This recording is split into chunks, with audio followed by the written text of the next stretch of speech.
Hi world, it's the 19th of August 2016 and it's 9 a.m. in the morning. As I speak, the moon is at 9 degrees of Pisces. Sun's in Leo, moon's in Pisces.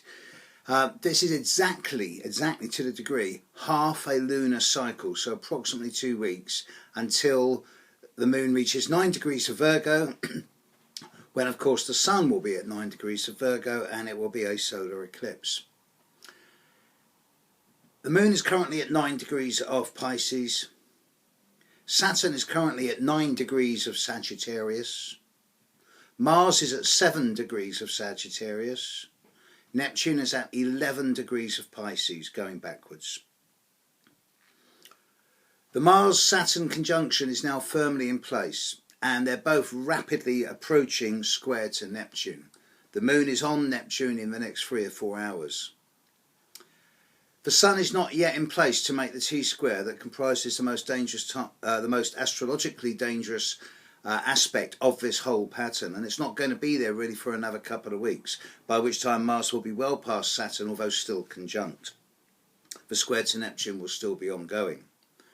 Nevertheless, the next couple of weeks represent, astrologically speaking, a time of real challenge and difficulty.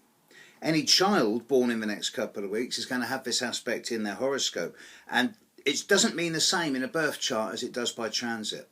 A child born with this aspect in the next couple of weeks, the Mars-Saturn-Neptune, is going to have a very strong physical energy, a strong physical capacity for effort, and also a predilection for telling the truth, even under the most trying of circumstances. And perhaps this is the core of this. I've stuck my neck out a lot in the last few weeks talking about this time of the next 2 weeks and suggesting that something incisive, sharp, big is going to happen that's going to affect the world, that's not going to be some type of explosion or terrorist related activity, but is going to change the way a lot of people see the world. Now, I hope I'm wrong. I hope I'm wrong, because what I'm suggesting isn't actually all that nice.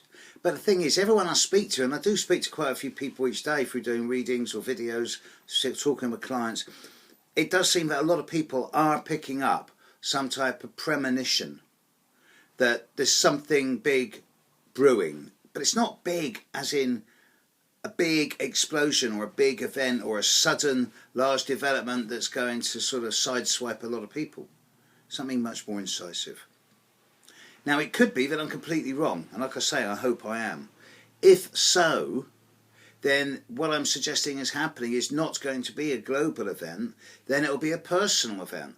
And anybody with planets between 9 and 11, 12 degrees of immutable signs will be affected, which is a good 2% of the population, 3% of the population at least, if not as high as 7 or 8%.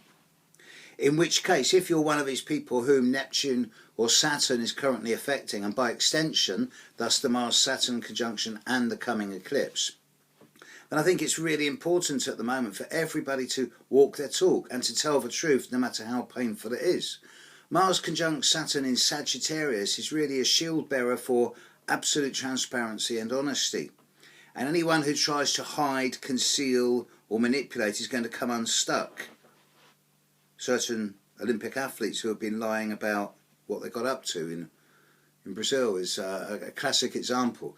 The fall from grace, the shame that's going to be exposed is far worse than actually handling one's responsibilities, taking responsibility for one's actions, and remaining committed to being honest and transparent. It's not that difficult. The notion of shame, if you're ashamed of something, then don't do it. Makes sense. It wouldn't surprise me if today, with the moon in Pisces hitting all of those planets, there were not to be some type of manifestation, either globally or personally in all of our lives, that is in many ways a forerunner of what's coming up in the next couple of weeks. So my advice to everyone today is just don't let your buttons get pushed. Be transparent in all that you do and speak your truth. With Mars-Saturn, it's brilliant to be assertive and projective but not confrontational or aggressive. Sound like a bloody preacher, don't I? Alright, that's it for today, world. Catch you later. Bye.